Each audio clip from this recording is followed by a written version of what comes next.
Welcome to the deep dive. Today, we are really getting into a fascinating place, the University of California, Irvine, and the city that was basically built around it. Right. And based on these reports we've pulled, our goal here is to give you a full picture academics, student life, logistics, and this incredibly detailed safety framework they have. It's a real deep dive. It is, and I think you have to start with this dual identity UCI has. It's young, only founded in 1965. Just pretty recent for a major university. Yeah, exactly. But it just exploded onto the scene. It's an elite R1 research institution, a real powerhouse, and it's all happening inside Irvine, a city that's, well, famous for being perfect. Yeah. And expensive. Very expensive. But before we get into the rigor and the rent, we have to talk about the mascot. Oh, we have to. Peter the Anteater. It's just so unique. I mean, back in 1965, they chose that over, what, a roadrunner or a unicorn? They did. The students picked it, inspired by the Anteater in the old BC comic strip. And the traditions that came with it are just, they're fantastic. The hand sign, rip-a-meters. Yeah, and that's actually, it's rooted in animal biology. It's how an anteater defends itself. Really? Oh, yeah. It sits back on its hind legs and tail, kind of a tripod, and then it uses its huge claws to rip its predator. So it's not just a cute slogan. And the battle cry is Zot. Zot. Yep, lifted straight from the comic strip. It's a great example of an institution that's, top-tier serious but doesn't take itself too seriously. Okay, let's unpack this. This whole environment, starting with the city itself. The reports from Irvine are comprehensive. It seems like they're very focused on metrics and quality of life. They are, and the numbers are just staggering. I mean, for 13 consecutive years, it's been ranked the #1 safest city of its size in the entire country. 13 years? 13. Based on FBI violent crime stats, that kind of streak it's almost a statistical impossibility. It really speaks to the planning. And it's not just safety. Readers of the Orange County Register voted it best city to live in for 10 years straight. Right. And then you look at the other metrics. It's #4 on the greenest cities list, #11 for healthiest city. Parks, too. I saw their park system is ranked 4th in the nation. First in California. So the picture you get is this highly manicured, master-planned suburban paradise. But inside that paradise is one of the most competitive academic environments you can find. The intensity at UCI it's next level. The data backs that up completely. It's consistently a top 10 public university. I saw #9 in the latest rankings. Exactly. And look at who they're admitting. The median admitted GPA is over 4.19.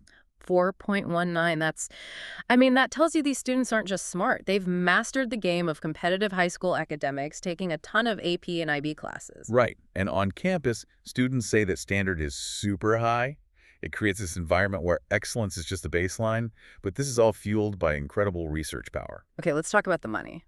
They pulled in $668 million in research grants and contracts last year. Wow, $668 million. So where does that kind of money actually go? What does that R1 status really mean for a student? It means state-of-the-art labs, top-tier faculty, and a chance for undergrads to get involved in foundational research, especially in fields like biomedical science and health. It's what makes the whole academic engine run. But with that kind of pressure, you need a strong support system. Are students getting the help they need? It seems so. The reports mention faculty are very knowledgeable, but also, quote, helpful when students have questions. Which isn't always a given at a big research university. Not at all. And the tutoring center seems to focus on building intuition and deeper understanding, which is key. It's not just about cramming for an exam. Right. I was also struck by the note on the administration that they strive to understand each student's unique situation, personal, financial, family. It sounds like they're trying to humanize a very high-pressure system. They have to, because that academic reality is paired with a very harsh logistical reality. Okay, here's where it gets really interesting. The money, the financial crunch of just existing at UCI. Absolutely. The sticker price is, well, it's up there. For 2023-24, in-state tuition and fees are about $14,000. Which is high, but not unheard of for the UC system. Right. But for out-of-state students, it jumps to over $45,000. Oof, that's a huge leap. It is. But the return on that investment, the ROI, seems to be pretty solid. The median early career salary is high, over $76,000. And the median debt is only around $15,000, which is relatively low these days. So the long-term outlook is good. The long term is great. It's the short term that's brutal, and it really comes down to one thing: housing. I saw the stat that Irvine's median rent is at least 100% higher than the national average. 100%. Double. That is just crippling for a student budget. So what's the actual problem on the ground? Is it just a lack of apartments? It's more about competition. You have students competing with, high-earning professionals and families who also want to live in this perfect city, and there's a mismatch. A mismatch in what way? In lease terms, landlords want stable 12-month leases. Students usually want a 9-month lease that matches the school year. So a landlord sees a student as a guaranteed vacancy over the summer. In a tight market, why would they take that risk? They wouldn't. They'll choose the professional every time. So the advice for students is almost militant. What do you mean? You have to start your housing search 3 or 4 months early, and you have to use every resource. The university's housing services, specific student-friendly apartments like Park West or Villa Siena. It's a full-time job. Wow. And yet, despite all that, the university's career placement rate is incredible, 91.7%. It is, and the reports point to something really interesting here. The Division of Career Pathways got a huge boost in engagement recently. I saw the numbers. A 44% jump in workshop attendance year over year. And a 29% increase in drop-in appointments. It's because of this thing called the Anteater Grant Initiative, or AGI. It funded their peer educator program. So it's basically students helping other students navigate the job market? Exactly. It's scaled up, relatable, one-on-one mentorship from people who just went through the same thing. It shows that if you invest in that kind of accessible support, students will use it, and it clearly works. So we have this profile of high achievement, high pressure, high cost. Let's shift to how they manage the physical safety of it all, the safety net. Okay, and this is where everything becomes incredibly documented and protocol-driven, largely because of a federal law called the Clery Act. Right. For our listeners, just a quick refresher. The Clery Act basically says any college getting federal money has to be transparent about campus crime and their safety policies. And that's why these reports are so detailed. The security infrastructure is run by the UC IPD, the campus police, 24/7, and their main alert tool is called Zote Alert. Zote, of course. Of course. It's the system for any immediate threat. Everyone with a uci.edu email gets the alert automatically. You have to opt in for texts, but the emails are mandatory. And I notice a key detail in the policy. For an immediate threat, they don't try to target the alert to just one part of campus. No. By default, everyone gets it. The idea is if the threat is that serious, you blast it out to the entire community. No exceptions. They also have these really specific protocols for things you hope never happen, like a missing student. For students in on-campus housing, they take those reports immediately and prioritize them over, say, property crimes. And students can confidentially register an emergency contact. Right, so if they're determined to be missing for more than 24 hours, the university knows exactly who to call, whether it's a parent or a friend, without violating the student's privacy beforehand. And beyond crime, the general emergency plans are so structured, like secure in place. Yes, that's for an active threat. It's very specific. Find an interior room, lock the door, barricade it, lights off, phone silent, get away from windows. And that's totally different from an evacuation, like for an earthquake. Completely different. For an earthquake, the first instruction is drop, cover, and hold.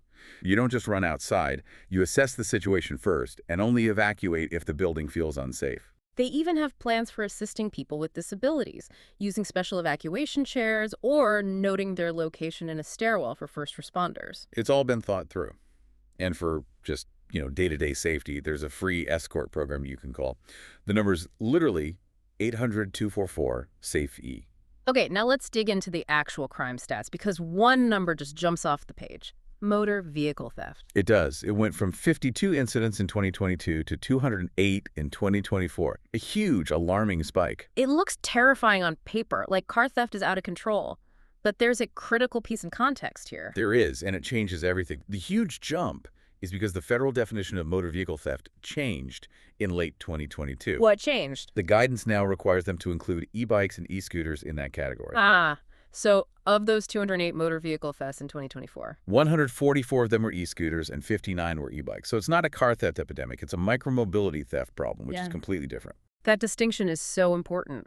We do see a real upward trend, though, in what are called VOBOA offenses, things like stalking and dating violence. We do. Stalking reports went from 38 to 54, and dating violence from 8 to 23. The question, of course, is whether that's more incidents happening or just better, more effective reporting. And the university seems to be pushing for better reporting through the care office, campus assault resources, and education. Right. They have mandatory training for everyone, students, staff, faculty on all of these issues. Better education and awareness almost always lead to an increase in reporting. And there's a new federal law now, the Stop Campus Hazing Act. Yes, as of late 2024, hazing is now officially a clearly reportable crime with a specific federal definition.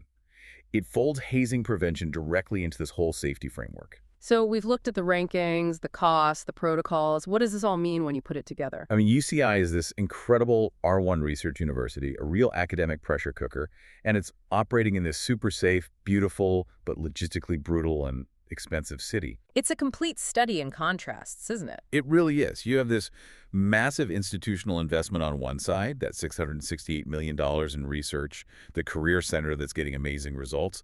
But on the other side, there's this expectation of immense personal responsibility from the student. You're on your own to find housing in a cutthroat market. You have to manage the high cost of living.